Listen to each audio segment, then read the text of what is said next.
Mia was kind of making these slightly, for want of a better word, orgasmic. There we go. Yelps. That was hilarious. Yeah.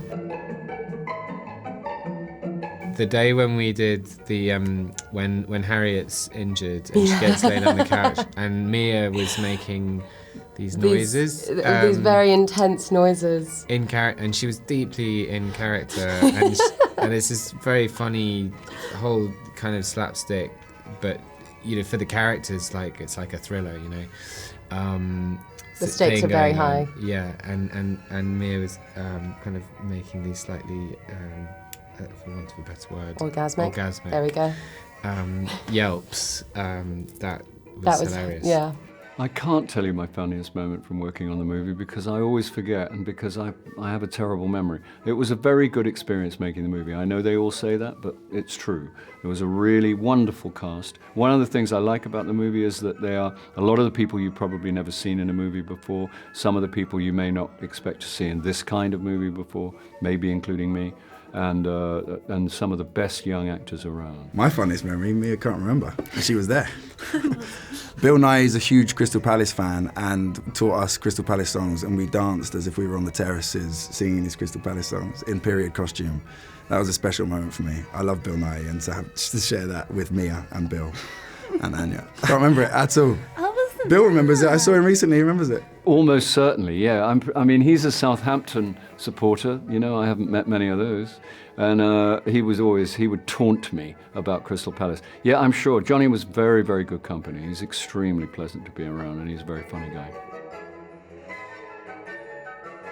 We're just still a bit in character. We've been we're dressed up. But it's like, hello. When I'm near Anya, it kind of we instantly just go like No, we did. We had 2 weeks of rehearsals. That was really great. And actually, the most stressful part wasn't about learning how to speak. It was how you hold your teacups, and it's all very specific. And you're trying to remember that you're doing a monologue, but whilst also like curling around the teacup to show off your china, and like trying to make as little noise as possible. And yeah, that was intense. There were speech, dialect coaches, and because we had people from all over the world in the cast.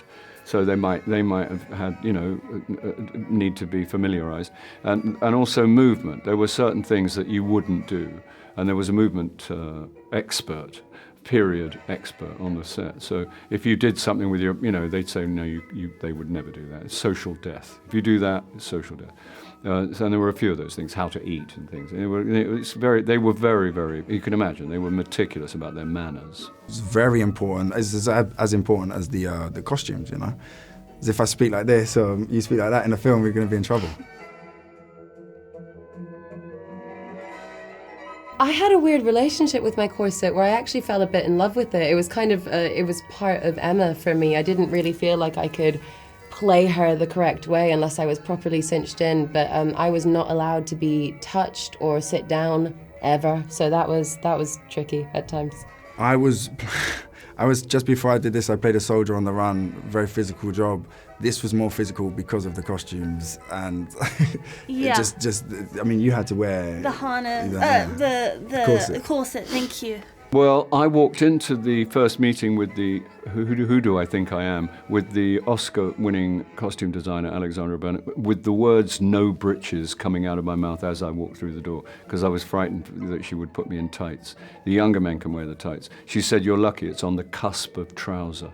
So my trousers actually finish at my ankles, which was lucky. My costumes were reasonably comfortable once you realised that you were wearing half a hundredweight of cashmere, which takes some wearing. You really have to stand up straight. And my relaxing around the house coat was also enough to kill you. I mean, it was really quite hefty. But luckily, I was sitting down a lot of the time. Pretty uncomfortable. Well, I could, maybe you get a worse deal. But there's certain things, the boots, they were uncomfortable, but looked great, I hope. And little things like the collar chafes your ear, and it's starched to within an inch of its life. I'm not very good at, I've never really, done the whole gym thing. It's not my thing. It was just, Autumn said, it was a wonderful idea to have to see somebody dressing in the way that they would be dressed, and to have that level of intimacy and insight into their lives, and the fact that it's a man dressing, and it's not a sex scene, you know, and it was a funny day on set. It was It was just Johnny surrounded by a whole bunch of women, which is kind of nice, because it's about time that we like centralise the men a little bit, and just I was happy to sat back and watch that. Be, you know, to play that role. There was a lot. We sang a lot.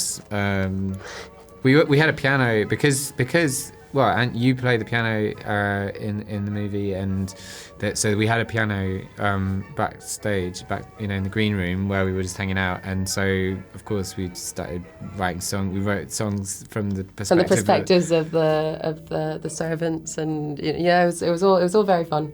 There was a lot of music involved. In between takes, we had this green room that we all shared in this house, actually, and they would compose songs, because there were times where we were waiting for hours, and they would end up with these really beautiful folk-like songs. I mean, I did sing a bit. There was one number called Hot Water Bottle, which was a very big hit amongst the cast and crew. There is a video of that, which you'll probably, and I will probably never see. You and I did Rich Girl by that was fun, yeah. So we did that one. I did a little bit, yeah, because they were always at it. And my two footmen, Angus and Edward, were always making up songs, usually pertaining to the script and the story and stuff. And they'd make one up for each of the characters. And Johnny would play the piano, because there was always a piano there for Amber Anderson, the wonderful actress who plays Jane, who played all her own music. She's concert level, pianist. So the piano was always there, and Johnny was always on it. So it was from that point of view, it was very good value. I wish that we were all that synchronized. Yeah, in which absolutely we not. could telepathically tell each other that this is what we're going to do. There was a lot of rehearsals that went into that, and it was difficult. It's just that we don't dance in that way anymore, and so to have to learn, it was just a lot. And if you're not someone that has a lot of rhythm to begin with, it makes it extra challenging. So I think me and you were the least. Yeah, we struggled. It was pretty much okay as long as Oliver Chris wasn't in the shot. Because if Oliver Chris was in the shot, you were seriously in trouble. Because he's one of those people who pretends that he's not trying to make you laugh. And he's got a poker face, but there aren't many of them, but he makes it absolutely impossible not to laugh. Josh O'Connor is hilarious. All the scenes where we're in the church and he's doing his sermons, that was very difficult. He's so funny.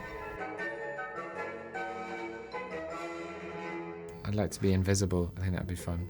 Yeah. I like my sword. My sword is fun. I enjoy that. Never say never, but it's not particularly something that I want to play Bill Nighy in a Marvel film. And we'll sing the Crystal Palace football songs. Thank God you remember it. Yeah, now I remember it. Well, I want to be a superhero, yeah, very badly. I want to be that guy, I want to have a superpower, and I want to make those possible near-future movies where we extrapolate from today's technology and I end up being able to destroy people from 1,000 yards or something, or dematerialize and appear in some other place.